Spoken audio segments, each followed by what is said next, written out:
Assalamualaikum warahmatullahi wabarakatuh. Alhamdulillah wassalatu wassalamu ala Rasulillah. Rabbi shrah li sadri wa yassir li amri wahlul 'uqdatam min lisani yafqahu qawli. Rabbi zidni ilman nafi'a warzuqni fahma. Selamat pagi saudara-saudara semua. Pada kesempatan ini kita akan mendiskusikan mengenai teori pemberdayaan. Kita sudah banyak mempelajari beberapa teori yang berkaitan dengan teori dan isu pembangunan. Kali ini kita akan mendiskusikan mengenai teori pemberdayaan. Pertanyaan yang perlu kita diskusikan di awal sebelum kita membahas mengenai teori pemberdayaan ini adalah bahwa beberapa waktu atau beberapa dekade belakangan, seiring dengan perkembangan dan semangat demokratisasi yang berjalan di beberapa negara, baik di Eropa, termasuk juga di Asia, Afrika, dan di berbagai belahan negara di dunia, demokrasi menjadi salah satu semangat dari perkembangan dan dinamika politik yang banyak dianut dan diperbincangkan. Nah, seiring dengan perbincangan mengenai demokrasi itu, di sana ada partisipasi publik, di mana publik yang kemarin sudah kita bahas dalam teori kritis itu tidak hanya sebagai objek dari pembangunan, tapi juga sebagai subjek dari pembangunan. Maka sebagai subjek dari pembangunan, maka publik atau warga atau citizen itu memang mestinya berdaya, sehingga kalau dia berdaya, dia memiliki yang namanya kemandirian. Nah, pada saat publik memiliki kemandirian, maka publik memiliki kedaulatan. Nah, kalau publik memiliki kedaulatan di dalam menentukan pilihan-pilihannya, maka publik juga akan mendapatkan yang namanya kemerdekaan. Nah, kemerdekaan itulah asas yang pertama-tama dijunjung tinggi di dalam negara demokrasi dan di dalam negara yang menganut sistem demokratisasi di dalam sistem politik dan pemerintahan juga di dalam pelaksanaan pembangunannya. Jadi inilah pentingnya pemberdayaan menjadi materi diskusi kita, karena dia menjadi sarana atau menjadi salah satu instrumen dari pola atau strategi supaya warga negara atau publik itu bisa mandiri, kemudian memiliki kedaulatan, dan pada saat dia memiliki kedaulatan maka dia memiliki kemerdekaan. Dengan kemerdekaan itulah dia bisa menentukan berbagai pilihan-pilihan di dalam perjalanannya berbangsa dan bernegara. Saudara-saudara, kita akan masuk kepada apa itu yang dimaksud dengan pemberdayaan atau pengertian pemberdayaan. Pemberdayaan itu berasal dari kata power. Kalau pemberdayaan itu bahasa Inggrisnya empowerment, maka dia berasal dari kata power. Artinya, power itu adalah kekuatan. Dalam arti yang lain, power itu adalah kekuasaan.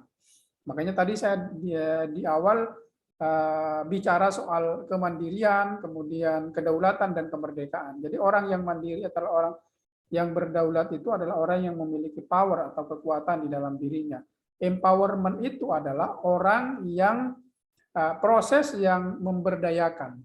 Jadi pertama kali makna pemberdayaan itu adalah satu, to give power.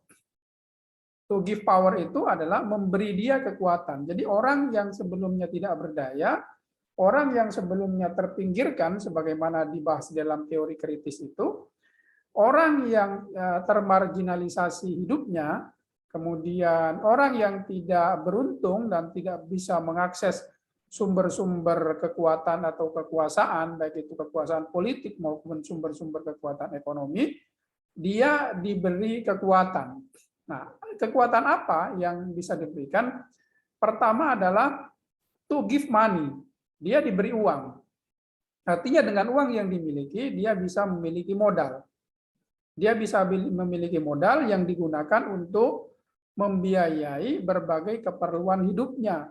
Pada saat dia tidak mampu mengakses sumber-sumber politik maupun sumber-sumber ekonomi itu. Pada saat dia tidak mampu mengakses sumber-sumber itu, dia tidak telah memiliki kemampuan untuk membiayai dirinya.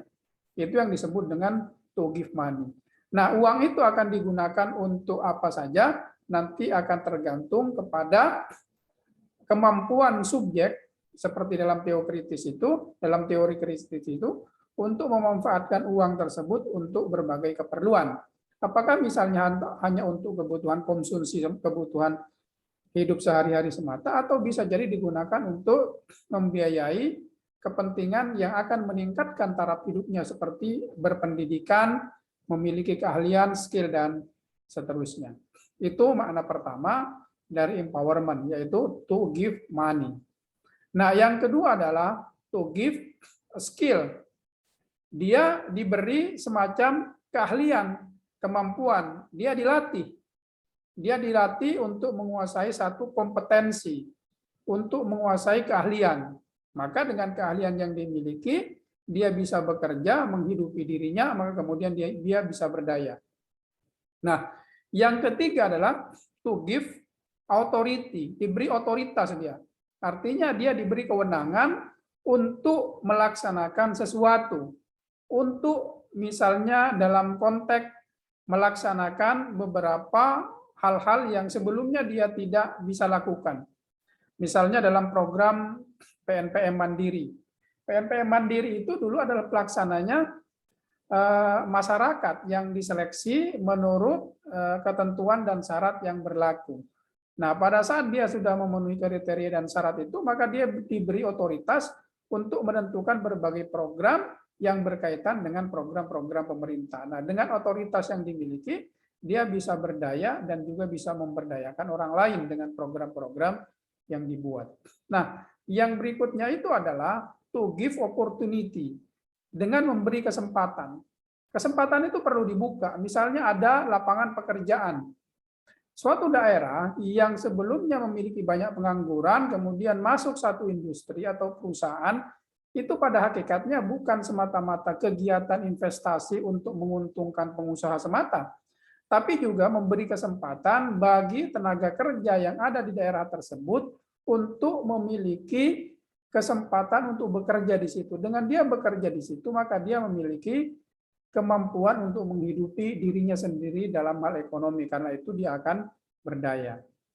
Itu maknanya to give opportunity. Ada pula gabungan di antara hal-hal yang saya sebutkan tadi. Misalnya gabungan antara to give skill dengan to give money. Orang dilatih misalnya dengan berbagai kegiatan keahlian yang bisa menunjang kemampuannya dia untuk bisa berusaha secara mandiri. Misalnya dilatih perbengkelan. Bisa jadi ketika dia dilatih perbengkelan, dia memiliki ilmu perbengkelan.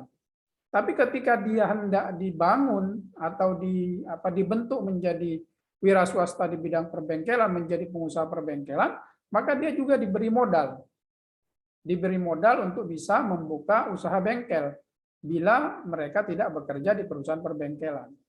Bisa juga pihak perbankan memberikan kesempatan kepada dia untuk mengajukan pendanaan dari perbankan, bisa dalam bentuk yang sekarang didorong oleh pemerintah, itu namanya KUR, kredit usaha rakyat. Itu adalah opportunity, kesempatan yang diberikan setelah diberi skill, setelah diberi kemampuan atau keahlian. Jadi itu pengertian pemberdayaan. Jadi memang pemberdayaan ini sangat penting dalam konteks pembangunan sumber daya manusia. Memang terutama pemberdayaan itu berkaitan dengan bagaimana meningkatkan atau memberikan skill, kompetensi, baik melalui pendidikan formal maupun pendidikan non formal. Nah, saudara-saudara, ini adalah proses pembangunan di negara dunia ketiga, the third countries, negara dunia ketiga, atau the poor countries, negara yang bisa kita sebut sebagai negara miskin. Saya ambil pendapatnya dari David Korten. Korten 1982 mengatakan pemberdayaan di negara dunia ketiga itu harus dimulai dari membangun kapasitas, membangun kemampuan. memang secara individu tadi memang perlu kemampuan atau kapasitas itu dibangun. Atau menurut Amartya Sen, capacity ini bisa dengan kapasitas atau kapabilitas. Salah satu pendekatan yang digunakan oleh Amartya Sen di dalam membuat warga negara itu merdeka adalah pendekatan melalui pembangunan kapabilitas. Dengan kapabilitas yang dimiliki oleh warga negara, maka dia akan memiliki kemerdekaan. Dengan kemerdekaan yang dimiliki, maka dia memiliki kedaulatan terhadap dirinya.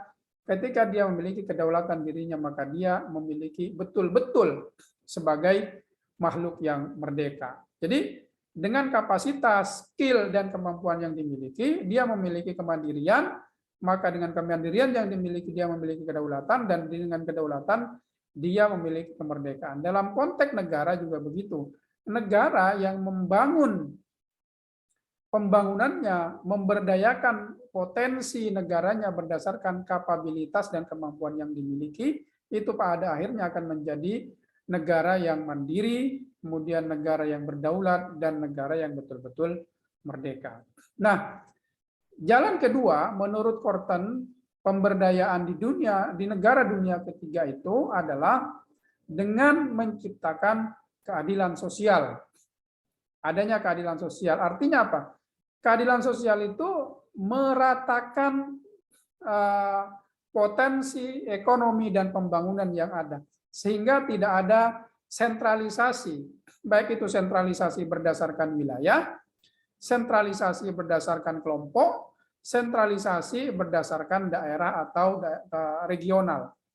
Keadilan sosial itu betul-betul bisa menciptakan yang namanya pembangunan sampai pada level terendah dari masyarakat, yaitu level desa. Level desa sekalipun itu tidak berhenti pada elit desa saja.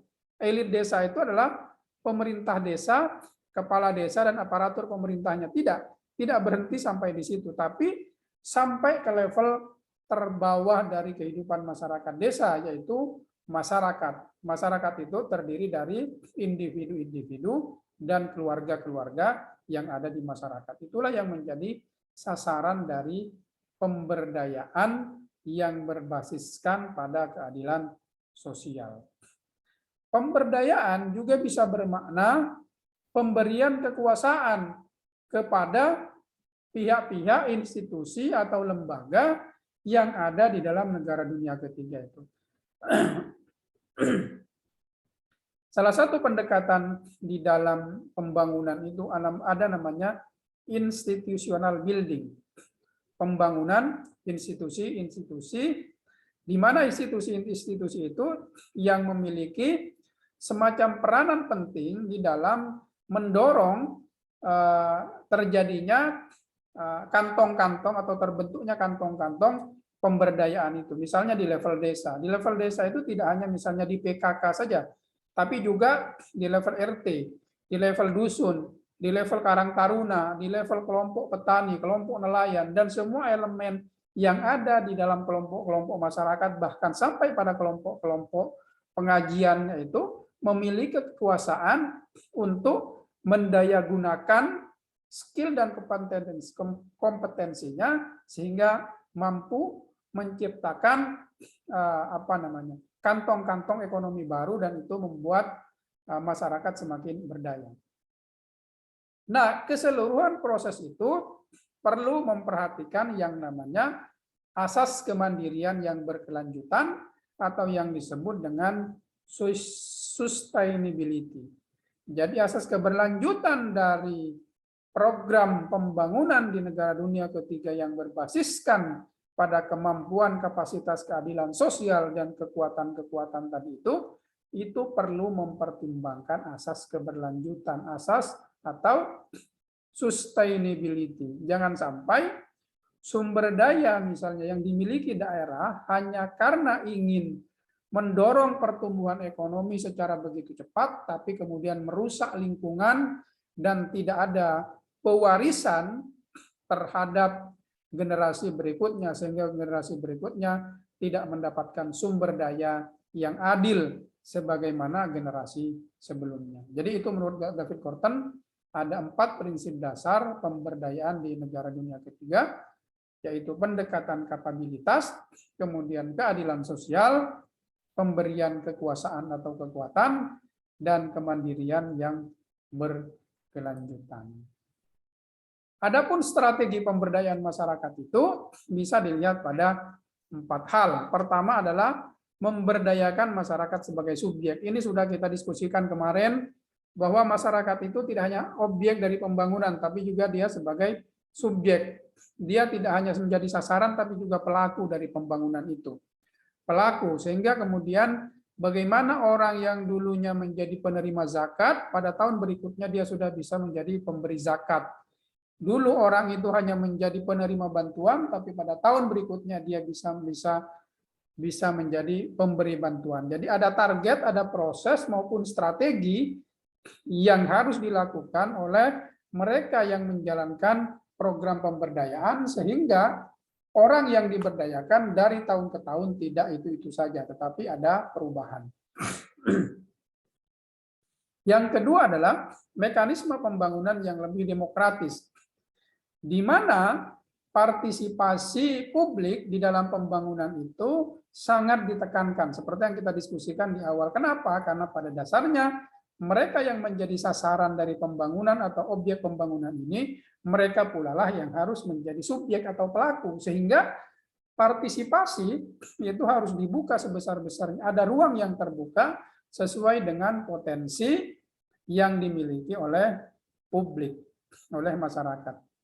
Yang ketiga adalah mobilisasi sumber daya manusia atau SDM sesuai dengan keahlian dan profesionalitas. Jadi membuka peluang dan kesempatan yang dilakukan itu memang harus mempertimbangkan keahlian atau kompetensi atau skill dan profesionalitas. Tidak bisa hanya karena pengen supaya pembangunan itu terlihat demokratis, maka siapa saja bisa terlibat dalam hal apa saja. Tidak bisa, harus ada semacam pembagian wilayah kerja, pembagian tugas, pembagian tanggung jawab sesuai dengan kompetensi dan keahlian masing-masing. Sarjana akuntansi, ya dia bisa melakukan pekerjaan-pekerjaan, mengaudit, menghitung dan seterusnya. Begitu pula dengan misalnya sarjana administrasi publik berkaitan dengan perumusan program dan kebijakan. Adapun misalnya hal-hal yang berkaitan dengan sarjana ekonomi di bidang manajemen bisa menangani di bidang penjualan dan pemasaran dan seterusnya. Nah, yang keempat adalah memaksimalkan peran pemerintah, termasuk pemerintah desa untuk pemberdayaan masyarakat. Jadi pemerintah memang memiliki ujung tombak, frontliner, menjadi garda terdepan di dalam melakukan pemberdayaan. Kenapa? Karena memang saat ini dana yang diberikan kepada pemerintah, terutama pemerintah desa, itu sangat besar melalui dana desa, dulu melalui PNPN, sehingga memang pemerintah desa itu memiliki peran yang cukup sentral, meskipun bukan segala-galanya, sehingga diharapkan dengan dana yang dimiliki, sumber daya yang dimiliki, proses pemberdayaan itu bisa berjalan secara baik. Tetapi perlu menjadi catatan bahwa pemerintah bukan segala-galanya. Perlu ada keterlibatan publik di dalam pelaksanaannya. Ini adalah langkah-langkah pemberdayaan yang perlu dipraktekkan, tidak hanya didiskusikan dan dibahas saja. Pertama adalah dekati masyarakat. Jadi masyarakat itu tidak seperti langsung diperintah begitu ya di dalam program pemberdayaannya. Langsung tiba-tiba ujuk-ujuk datang program ini begitu untuk dilaksanakan, tidak. Tetapi cobalah datang ke masyarakat dengan hati dan dari pintu di mana mereka suka berinteraksi, suka dengan kegiatan-kegiatan. Jadi mendekati masyarakat itu bagian dari langkah yang perlu dilakukan supaya kita mampu memetakan masalah yang dimiliki oleh masyarakat, juga mampu memetakan potensi yang dimiliki oleh masyarakat. Jadi dekati, hidup dan tinggal bersama mereka. Ini adalah pendalaman. Kalau di dalam penelitian itu ada namanya observasi, pengamatan langsung. Tetapi hidup dan tinggal dengan masyarakat ini adalah grounded, tinggal bersama masyarakat. Tinggal dan bersama dengan mereka untuk kemudian bisa menyelami secara lebih detail lagi apa yang menjadi kelemahan dan apa yang menjadi kelebihan dari masyarakat. Dengan begitu akan ada pemahaman yang utuh terhadap persoalan yang dihadapi oleh masyarakat. Belajar dan pahami keinginannya. Jadi dengan bersama dengan mereka akan terjadi interaksi, saling memahami, ngobrol, berkomunikasi, nah sehingga kemudian dipahami apa keinginan mereka. Ajak dan libatkan dalam perencanaan. Karena kita sudah paham apa yang menjadi keinginan dan yang penting adalah kebutuhan mereka, ajak dan libatkan mereka. Tidak hanya sekedar ditanya, tapi juga dilibatkan sebagai pelaku. Mulai dari proses perencanaan, ajak dan libatkan dalam pelaksanaan gitu. Jadi tidak hanya terlibat dalam perencanaan, tapi dalam pelaksanaan mereka tidak terlibat. Dalam pelaksanaan mereka juga dilibatkan. Nah, mulai dari yang dipahami oleh masyarakat. Program-program itu dilaksanakan karena banyak program yang harus dijalankan, mulai saja dari hal-hal yang sudah dipahami oleh masyarakat. Jangan memulai sesuatu yang tidak dipahami. Ngobrol dengan bahasa yang tinggi. Memang tujuannya baik untuk mencerdaskan masyarakat, tapi kalau itu tidak bisa membuat mereka bisa menerima program pemberdayaan, tidak menjadi penting gitu loh. Karena itu mulai dari yang dipahami oleh masyarakat. Apa yang melekat pada kehidupan masyarakat akan dipraktikkan oleh masyarakat, mulai dari itu dulu. Untuk dikembangkan dan dimodifikasi. Bangun dari yang dimiliki oleh masyarakat. Jadi apa yang ada di masyarakat, yang dimiliki oleh masyarakat, potensi apa yang dimiliki, baik potensi material maupun potensi kompetensi, mulai dari situ. Gitu. Jangan sesuatu yang tidak ada, yang kemudian dipaksakan untuk dikerjakan oleh masyarakat. Ajari masyarakat dengan contoh. Jadi kalau saudara hendak mengajari masyarakat, maka berilah contoh. Jangan hanya berbicara, tapi laksanakan, dan pelaksanaannya itu harus memiliki hasil sehingga masyarakat tertarik untuk mencontohnya. Jangan PHP, tapi realistis. Artinya jangan memberi sesuatu yang sifatnya mengawang-awang gitu ya. Sifatnya seakan-akan mulu-mulu begitu. Tapi berikanlah sesuatu yang realistis, yang nyata begitu. Jangan yang mulu-mulu.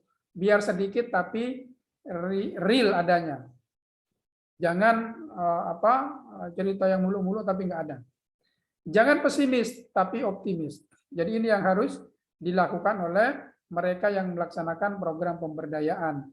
Harus optimis. Optimis itu tidak hanya sekedar semangat, tapi juga ada ukuran di dalam melaksanakannya sehingga ada takaran apakah program itu akan berhasil. Jadi laksanakanlah kira-kira sesuatu yang akan berhasil meskipun itu kecil. Karena itu akan membangun optimisme bahwa oh ternyata program ini bisa. Jadi kalau misalnya kita punya program pemberdayaan satu desa, dan itu tidak mungkin karena membutuhkan dana, membutuhkan sumber daya yang besar, mulailah misalnya dari satu dusun. Kalau masih besar, mulailah dari satu keluarga. Yang penting itu bisa berjalan, dan itu akan menumbuhkan optimisme. Pendekatan terpadu, jangan parsial, artinya dalam melihat persoalan harus dilihat secara integral dan holistik. Harus